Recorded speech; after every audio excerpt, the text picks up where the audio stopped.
is yung good evening po.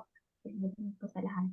Ang i-discuss ko po ngayong gabi is yung ACR, which is yung Advisor Change Request. Nilagyan ko po siya ng step, which is yung ACR steps. I-discuss ko po muna kung ano yung ibig sabihin ng ACR steps. Yun po yung steps na pagkakasunod-sunod kapag meron po tayong orphan or meron pong advisor change request.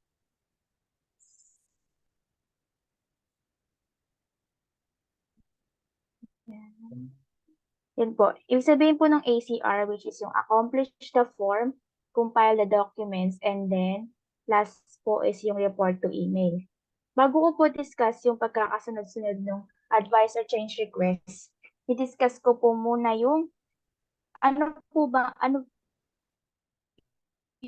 yung purpose po ng ACR. Yung orphans po, yun po yung mga wala pong advisors. Yun po yung mga kliyente ng mga FA na nag-resign na. Tapos po, next po is for prospecting and reselling. Yung for prospecting and reselling po, pwede po itong purpose and then, ayun po, pwede po siyang purpose, tsaka opportunity na rin po para magkaroon po ng new prospecting, tsaka po reselling. Especially po kung maganda yung resulta or maganda po yung fund na meron dun sa existing policy ni orphan. Next po. Sandali lang, Jen, ha? So, ito yun, Sally, sino ba? Lynn, kapag meron kayong mga kaibigan, kakilala, prospects, na sabi sa inyo, meron akong Sun Life pero wala na akong advisor.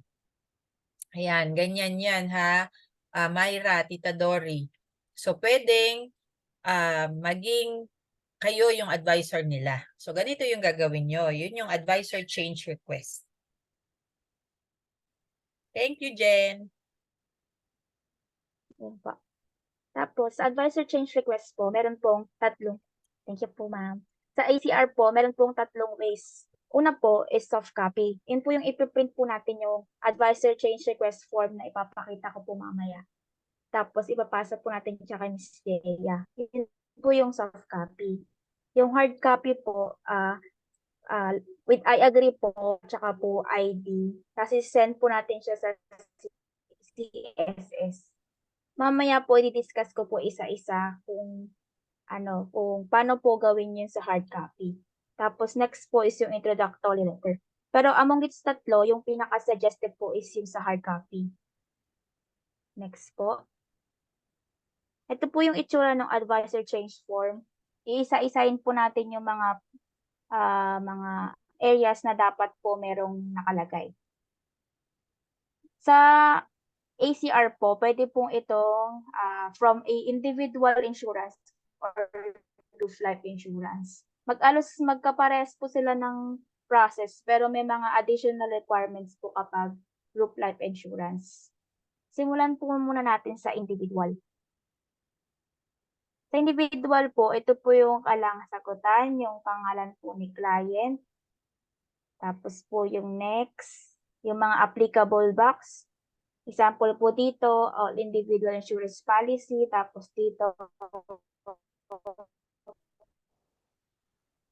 you have na, you prefer another reason ba't po ipapatransfer servicing client. Advisors name. Dito po yung lalagay yung new advisor. Example, Jen, medyo choppy, Jen. Paki-off cam ka muna.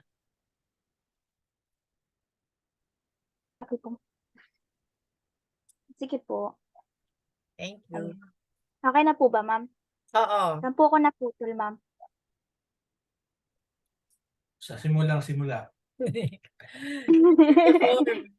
form lang. Okay lang, name lang naman yun. Sige po. Naman. Tapos po, next pong part is yung, ito po yung, wait lang po. Ayan. Ayan po yung client's details, yung address niya po, tapos yung phone number.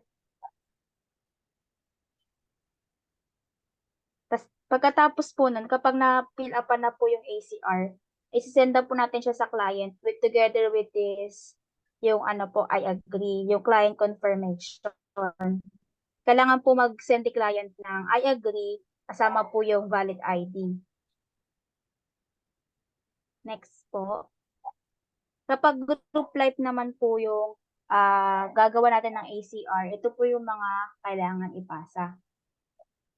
Dito po sa may client's name, NA po ilalagay, pero po sa company name, kung ano po yung company or yung pangalan ng group life insurance, yun po ilalagay dito. Next po, dito po yung all life insurance, tapos lalagay po yung account number ng group life. Tapos dito din po, same pa din po katulad sa individual. Next po, dito po kung sino po yung advisor, ganun pa rin po. Tapos dito po, sa may pirma, ang kailangan po nakalagay yung details po ng authorized representative ng company. It's either secretary or yung owner. Pero kadalasan po yung secretary po yung dito sa may authorized representative. Next po. Dito po sa client's detail, kailangan po yung company's detail, yung address po, tsaka yung contact number. Next po. Ito po yung mga kailangan i-compile na documents kapag individual po yung gagawa natin ng ACR. Una po, yung clients I agree, clients valid ID, tsaka signed ACR form. Pero po, kapag meron na pong I agree, kahit wala na pong pirma yung ACR form.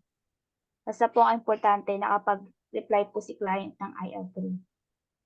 Next po.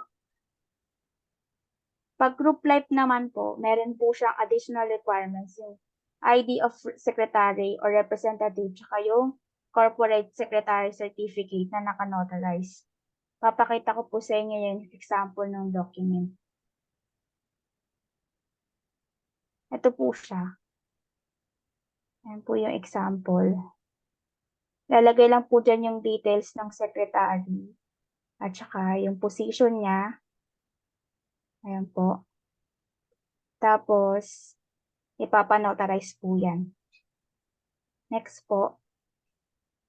Kapag nakumpleto na po natin yung mga pinakita ko pong documents, kailangan po natin siya i-zip with file name po ng advisor change request plus client's name tapos policy number. Tapos lalagyan po natin siya ng password. Yung password po is yung Sun Life ECQ at 125. Next po. Ayun po, pag na-zip na po natin siya, mag-send na po tayo sa CSS ng attestation, kasama po yung na-zip na file. Kasi hintayin po natin siya, yung CSS na i-acknowledge. Pag group naman po, it's either po sa fill CSS, pwede din po sa APD group at sunlife.com. Same pa rin po ng process katulad sa individual. Next po. Ito po sa may, pagkatapos po ma-send doon sa CSS, nakaka-receive po kayo nitong SRF transfer. Minsan po within 1 week, pero minsan din po matagal bago po maka-receive ng SRF transfer na ganap na official na po na transfer yung orphan po dun sa advisor. Tapos yung mga common delays po sa ACR, discuss ko na rin po. Minsan po, yung sinesend po ni client na ID, secondary po. Tapos, minsan din po sa ID, minsan din po, yung confirmation lang po yung sinesend pero walang ID. Yan po yung usually common delays pag nag-ACR. Tapos papakita ko na rin po ng mabilisan yung mga primary IDs. Sa susunod po, didiscuss po namin yan ni Rem tsaka ni M. Yung mga mabilis pong kunin na IDs. Tsaka kung ano po yung, paano po sila kunin. Ito po yung primary, tsaka ito po yung secondary. Yun lang po. Questions? Thank you, Jen. Thank you po. Dali lang, di ba? Pinakamadali, ano sabi mo, Jen, yung may I agree lang, no? Mag-I agree lang si client and make sure na meron siyang ID. Opo.